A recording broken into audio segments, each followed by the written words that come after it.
Hai, Assalamualaikum semua, nama aku Alif. Selamat kembali ke channel aku. Korang tahu tak, dekat Malaysia ni kita memang terkenal dengan adat, budaya dan agama yang berlainan, yang berbeza. Orang kata berwarna-warni lah. Tapi aku nak tanya korang tahu tak perbezaan antara adat, budaya dan agama bagi agama kita sendiri, agama Islam? Ada tak perbezaan yang ketara? Perlukah ada perbatasan antara budaya dan juga agama? Bagi aku sangat-sangat perlu. Sebab budaya kita ni, culture kita ni, kita punya adat, kita punya tradisi ni bukannya daripada dulu lagi datang daripada ajaran Islam. Ajaran Islam sampai ke tanah Melayu ini agak lambat berbanding dengan budaya-budaya adat daripada cultural dan agama yang lain. Oleh kerana itu, aku merasakan bahawa ada sesetengah amalan tradisi budaya yang patut kita tegah, yang patut kita elakkan dan terus kita amalkan.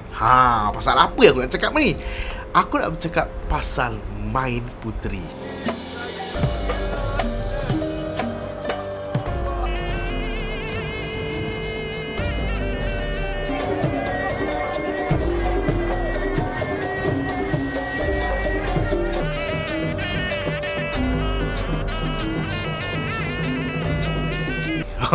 Dengan nama lain macam kan. Bukan nak kau suruh pergi main puteri tu. Main puteri ni aku dapat dengar, aku dapat tahu info pasal main puteri ni ketika aku berada kat Terengganu. Dia famous dekat Kelantan dan juga Terengganu lah sikit-sikit. Ketika aku lepak dengan owner resort tu, dia kata, dekat kampung sebelah tu malam ni ada main puteri. Dia kata main teri macam tu lah, main puteri. Aku tanya lah, main puteri tu apa benda? Sebab orang tu sakit. Sakit. So, apa kena mengena sakit dengan main puteri ni? Rupa-rupanya guys, main puteri yang dimaksudkan oleh owner resort tu adalah proses berubat. Proses untuk dia pulih daripada kesakitan ataupun apapun yang berlaku kat atas diri dia. Dan mereka mengamalkan, mereka gunakan ritual main teri ni, main puteri ni sebagai salah satu inisiatif untuk baik. Dan dia sambunglah cerita kat aku, main puteri ni actually dia adalah ibu kepada segala adat tradisi yang ada. Macam kita ada mak yong, kita ada macam-macam lah, dikir barat dan sebagainya. Asas-asasnya tu, main puteri tu adalah dia punya macam ibu dia. Sebab dalam main puteri ni dia ada persembahan. Ada main alat muzik dan sebagainya. Dia macam ada teater, ada lagu-lagu dia yang special dalam proses merawat. Bila dia kata menggunakan lagu-lagu, menggunakan persembahan selama seminggu straight, 3 malam straight macam tu, aku dah pelik dah. Dia kata orang tu kes lumpuh. Bila dah start je main puteri ni, main alat-alat muzik, dah start bersilat apa benda semua. Dan orang yang lumpuh tu tadi tiba-tiba bangun dan boleh bersilat. Aku dah macam something's not right. Jadi aku find out lagi, aku cari lagi, aku gali lagi. Alright, aku ada jumpa sumber daripada yang official, daripada Jabatan Kesenian dan Kebudayaan Malaysia. Jadi aku pun baca lah. Aku share dengan korang sikit lah. Main puteri disebut sebagai main teri dalam dialek Kelantan adalah salah satu kesenian autentik di negeri Kelantan. Kesenian ini adalah salah satu kaedah perubatan tradisional paling popular dalam masyarakat Melayu Kelantan Patani sejak zaman dulu lagi. Diakui sukar untuk mengasingkan antara aspek seni persembahan dan ritual perubatan dalam kesenian ini kerana terdapat pertalian rapat antara kedua-dua unsur ini. Pelbagai versi asal-usul yang boleh dijadikan sumber maklumat. Namun kerana ketiadaan rekod-rekod yang tepat, maka sumber lisan adalah satu-satunya sumber yang ada. Di dalam persembahan main teri ini ada pelbagai elemen yang menarik. Antaranya lakonan, nyanyian, tarian, mimos dan juga muzik. Selain daripada gabungan unsur-unsur Islam, majlis dan ritual. Aku rasa tertarik ke situ. Apa yang ada unsur-unsur Islamnya? Aku pun cari lagi. Ketika ini, tok teri akan berubah-ubah watak menjadi bengis, garang, orang tua nyanyuk, cacat, pemuda cacat bersuara sengau dan sebagainya, macam-macam lah untuk menggambarkan sakit yang ditanggung oleh pesakit. Dipercayai lebih dari 50 buah lagu dan persembahan main teri ini. Namun kini tak sampai 10 yang masih dipersembahkan. Aku pun tengoklah video-video yang ada. Bila aku tengok video-video yang ada, aku tak rasa benda ni ada kaitan langsung dengan Islam. Cara mereka bertutur, mungkin aku tak faham lah, lorak Kelantan dan sebagainya. Cara mereka berpakaian, yang tok teri tu memang tak pakai secara Islam langsung lah. Buka baju habis bagai semua. Lepas tu, korang tengok sendiri, kelakuan ini adakah ianya antara ciri-ciri untuk meruqyah orang sakit di dalam Islam?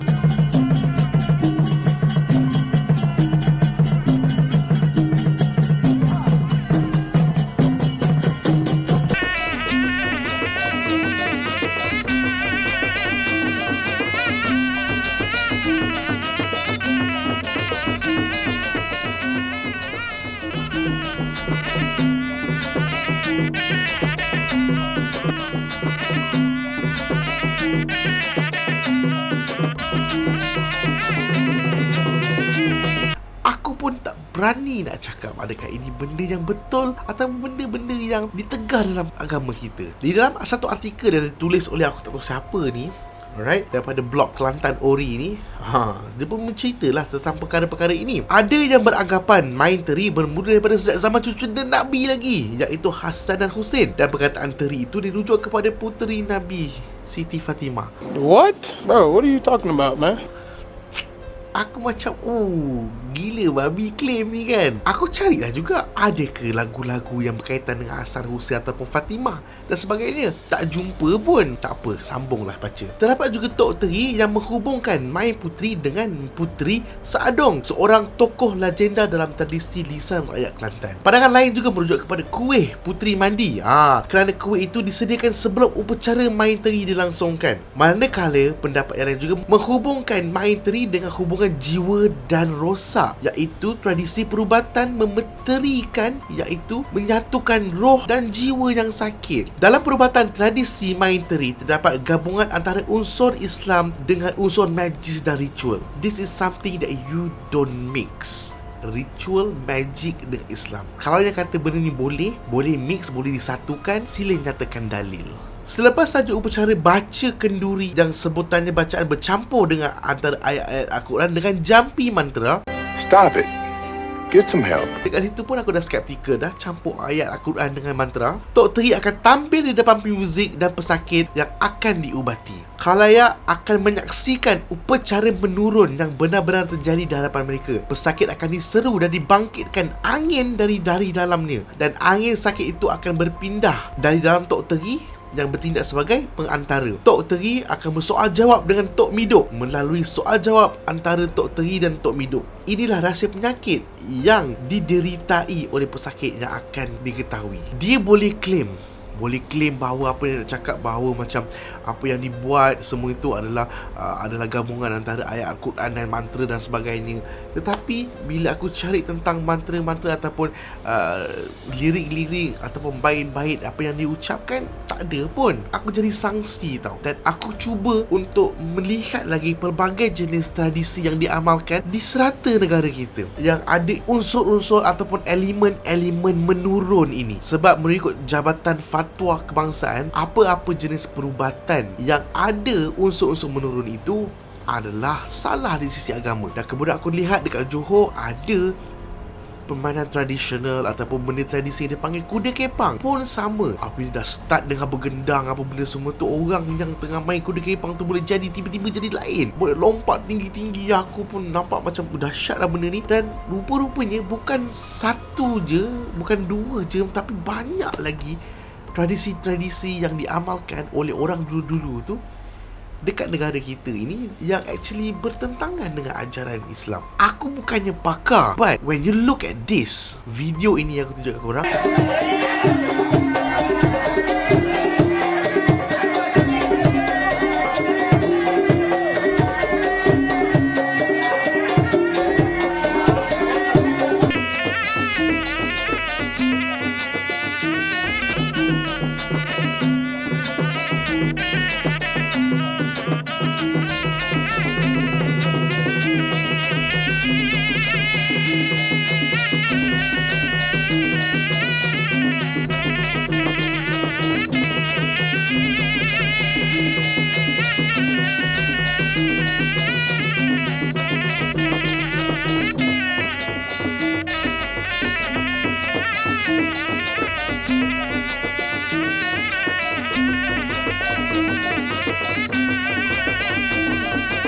is there anything Islamic about it? Aku ada cuba minta apa benda mantra-mantra yang dibacakan, ayat-ayat Al-Quran yang dibacakan oleh Tok Teri ni ketika melakukan proses perubatan main puteri ni. Aku minta kat member aku yang duduk kat Kelantan, yang dia kata dia punya ayah, dia punya atuk pun pernah lah buat benda-benda semua kan. Jadi aku minta lah. Tapi respon yang diberikan oleh kawan aku mengatakan bahawa benda tu orang dia je yang boleh tahu. Orang yang main saja yang boleh tahu benda tu. Tak boleh nak kongsi pula tentang kebaikan perubatan tradisional ni. Itu je buat sangsi sikit tu. Kadang-kadang orang berkata, tapi kalau benda ni tipu, kalau benda ni bukan ikut Islam dan sebagainya, kenapa orang yang sakit tu boleh elok? Macam mana dia boleh jadi macam tu? Kita kena faham ya guys, kita boleh minta apa-apa je dekat Tuhan ke, dekat syaitan ke.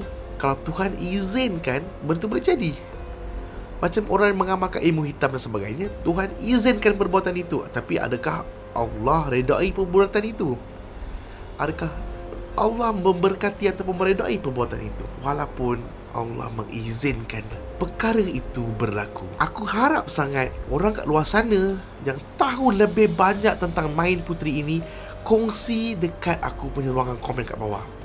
Kongsikan dengan dalil sekali, kongsikan sekali dengan fatwa, kongsikan sekali tentang kitab-kitab hadis-hadis yang menyokong kepada perbuatan mengruqyah orang dengan cara menggunakan alat muzik, menggunakan itu, ini, menari, menyanyi, berlakon dan sebagainya. Jika ada orang yang boleh mengeluarkan perkara benda itu, membuktikan bahawa perkara-perkara itu adalah dalam landasan Al-Quran, landasan ajaran Islam, aku akan rasa happy kerana ada orang menjawab dengan dalil, dengan nas-nas Al-Quran yang betul, yang boleh kita kongsikan bersama. I'm open, free. Alright, dan kemudian aku akan share balik dengan apa yang korang bagi kat aku tu. Aku akan share balik kat semua orang.